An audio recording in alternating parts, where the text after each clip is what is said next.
अस्सलाम वालेकुम, welcome to my channel एमन वॉइस। और तमाम वीडियोस और अपडेट्स के लिए एमन वॉइस को सब्सक्राइब करके बेल नोटिफिकेशन को ऑन कर दें और लाइक और शेयर करना ना भूलिएगा।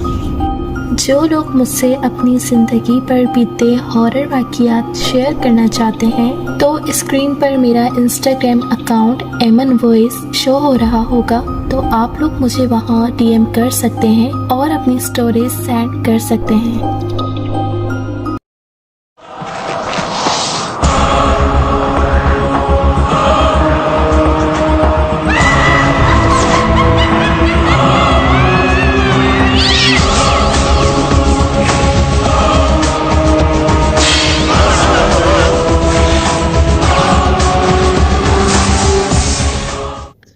तो आइए सुनते हैं आज की वीडियो में किसी की ज़िंदगी पर बीती एक पुरस्कार कहानी।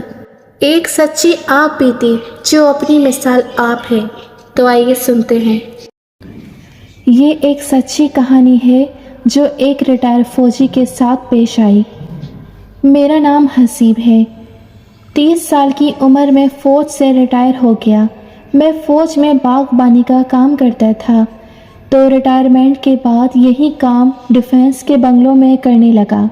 पेंशन और 3 बंगलों में माली का काम करने से मेरा गुजारा अच्छा हो रहा था। मैं सुबह से शाम तक घास, झाड़ियों, पौधों, दरख्तों और फूलों की आबियारी में मसरूफ़ रहता था। मैं मेहनत से काम करता था, लिहाजा सारे मालिक मुझसे मुतमईन थे। एक दिन मैं काम में मसरूफ़ था कि मैंने देखा कि उस बंगले का मालिक गार्डन में घूम रहा है और एक दरख्त जिसके पत्ते बहुत झड़े थे उसे गौर से देख रहा है।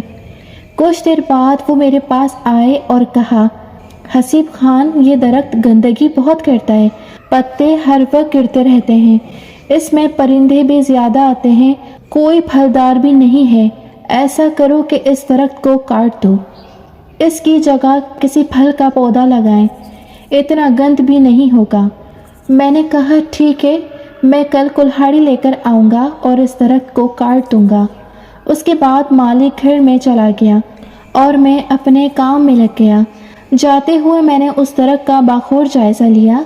ये दरख्त तकरीबन 15 इंच मोटा था, उसकी डालियाँ फैली हुई थीं और उसके पत्ते खूब झड़ते थे। इस दरख्त के नीचे घास भी नहीं हो रही थी, जबकि मैं यहाँ पानी बराबर डालता था। उस दिन घर जाकर मैंने अपनी कुल्हाड़ी को तेज़ किया, एक रस्सी का बंडल लेकर दोनों चीज़ों को एक जगह रख दिया कि कल जाते हुए भूल न जाऊं। रात को मैं अपने मामूलात से फारिग होकर सोने के लिए बिस्तर पर लेटा और नींद का इंतज़ार करने लगा, मगर नींद नहीं आ रही थी। काफ़ी देर के बाद न जाने कब आँख लग गई। मेरी आँख अचानक एक झटके से खुल गई और कमरे में हिंदुओं वाले गूंगे और सिंह जो अपने मंदिरों में बजाते हैं वो बजने लगे। माहौल में एक अजीब सी बू फैली हुई थी और काफ़ी सारे लोगों के बोलने की आवाज़ें आ रही थीं। कभी कभी मेरी चारपाई को धक्का भी लग जाता था। फिर एक भारी मगर जनानी आवाज़ सुनाई दी जो कह रही थी, दरख्त मत काटना, दरख्त मत काटना, इसमें हम लोग रहते हैं, अगर तूने ऐसा किया तो ज़िंदा नहीं बचेगा। तूने ऐसा करने की हामी क्यों भरी? इस अमल से बाज आ जा, दरख्त मत काटना, दरख्त मत काटना। मैं सोच रहा था कि वो कौन सी मनहूस घड़ी थी जब मैंने उस दरख्त को काटने की हामी भरी थी। मुझे क्या पता था कि उसका मुझे इतनी डरावनी कीमत अदा करनी पड़ेगी। ये तो मुझे नज़र नहीं आ रहे थे, मगर जो भी थे धमकियों से लग रहा था कि ये मुझे पीस कर रख देंगे।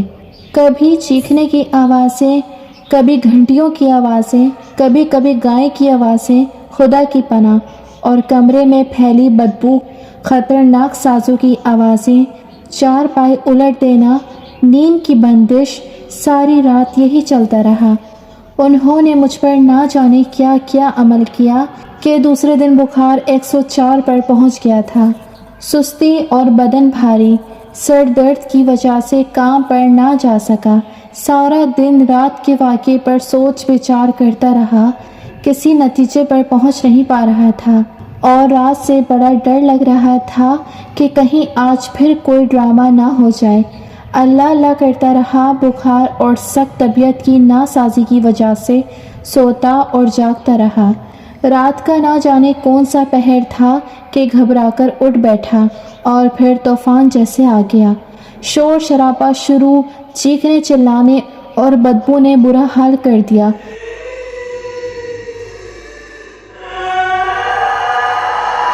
رہ رہ کر بدبخت آواز، درخت مت کاٹنا، درخت مت کاٹنا۔ میں نے چیخ کر کہا، ہاں میں درخت نہیں کاٹوں گا، معاف کر دو مجھے، معاف کر دو۔ اس کے بعد میں بے ہوش ہو گیا۔ ہوش آیا تو صبح ہو چکی تھی، طبیعت سخت خراب تھی، لیکن میں ہمت کر کے اٹھا اور بنگلے پر پہنچ گیا۔ خوش قسمتی سے مالک گھر پر مل گیا۔ میں نے اس کو 2 راتوں کی داستان سنائی کہ میرے ساتھ کیا ہوتا رہا ہے۔ وہ بڑا پریشان ہوا۔ میں نے کہا کہ میں اس درخت کو نہیں کاٹوں گا۔ پھر اس درخت کے پاس گیا اور وہاں کھڑے ہو کر کہا، مجھے معاف کر دو، میں نے درخت کاٹنے کا سوچا تھا، اب میں باز آ گیا ہوں اور یہ درخت نہیں کاٹوں گا، مجھے معاف کر دو۔ یہ بول کر میں گھر آ گیا۔ اس رات میں نے بڑے سکون سے گزاری، کوئی مسئلہ نہیں ہوا۔